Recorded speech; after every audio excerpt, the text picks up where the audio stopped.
గుంటూరులో cricket betting పై పోలీసులు మెరుపు దాడులు నిర్వహించారు. జిల్లా ఎస్పీ వకుల్ జిందాల్ ఆదేశాల మేరకు నగరంపాలెం ప్రాంతంలోని శ్రీరామ్ నగర్లో దాడి చేసి నిషేధిత బెట్టింగ్ కు పాల్పడుతున్న 9 మందిని అదుపులోకి తీసుకున్నారు. వారి వద్ద నుంచి మొబైల్ ఫోన్లు, నగదు స్వాధీనం చేసుకున్నారు. నిందితులను పోలీస్ స్టేషన్ కు తరలించి కేసు నమోదు చేసి దర్యాప్తు కొనసాగిస్తున్నారు. ఆపరేషన్లో కీలకంగా పనిచేసిన నగరంపాలెం పోలీస్ సిబ్బందిని ఎస్పీ ప్రత్యేకంగా అభినందించారు.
Venkateswara tea and snacks shop దగ్గర రేడ్ చేయడం జరిగింది. అక్కడ క్రికెట్ బెట్టింగ్ జరుగుతూ ఉందని ఇన్ఫర్మేషన్తో 9 మెంబర్స్ని అక్కడ పట్టుకోవడం జరిగింది.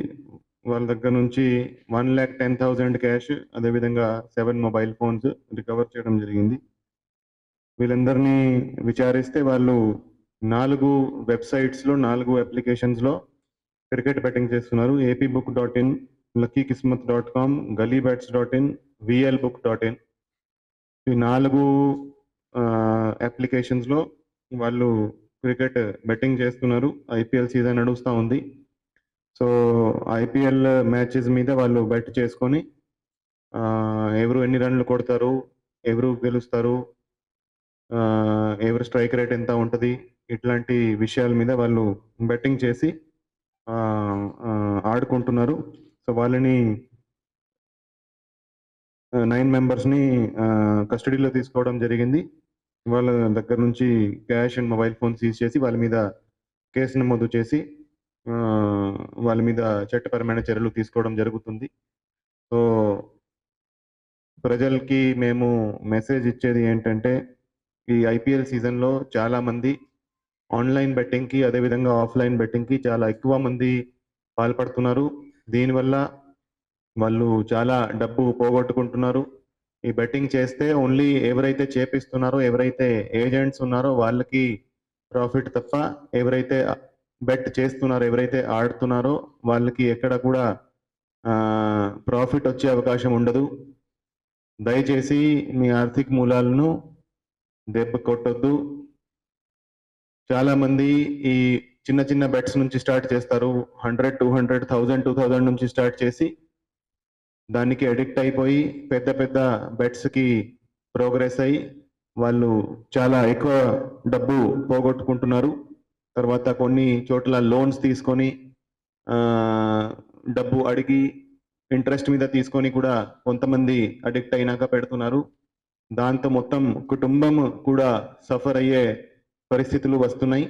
సో ఇటువంటి జరగకుండా, ఇటువంటి చేయకుండా అందరినీ మేము విజ్ఞప్తి చేస్తున్నాము. ఇది చట్టపరమైన నేరము. ఎవరైనా క్రికెట్ బెట్టింగ్ చేస్తే వాళ్ళ మీద లీగల్గా చర్యలు తీసుకోవడం జరుగుతుంది. వాళ్ళ మీద కేసు పెట్టడము, వాళ్ళని అరెస్ట్ చేయడం జరుగుతూ ఉంది. ఈ క్రికెట్ ఏదైతే ఉందో దాన్ని ఒక స్పోర్ట్ లాగానే మనం ఆనందించాలి. దాన్ని గ్యాంబ్లింగ్ కింద మార్చుకోవద్దు, దాన్ని బెట్టింగ్ కింద మనం మార్చుకోకూడదు. సో ఈ ఇల్లీగల్ బెట్టింగ్ నుంచి అందరూ కూడా దూరంగా ఉండాలని మేము అందరికీ విజ్ఞప్తి చేస్తున్నాము. సో ఈ మంచి కేసు పట్టుకున్న inspector Nagarampalem and Nagarampalem SIs and వాళ్ళ టీంకి అభినందిస్తున్నాము. Thank you.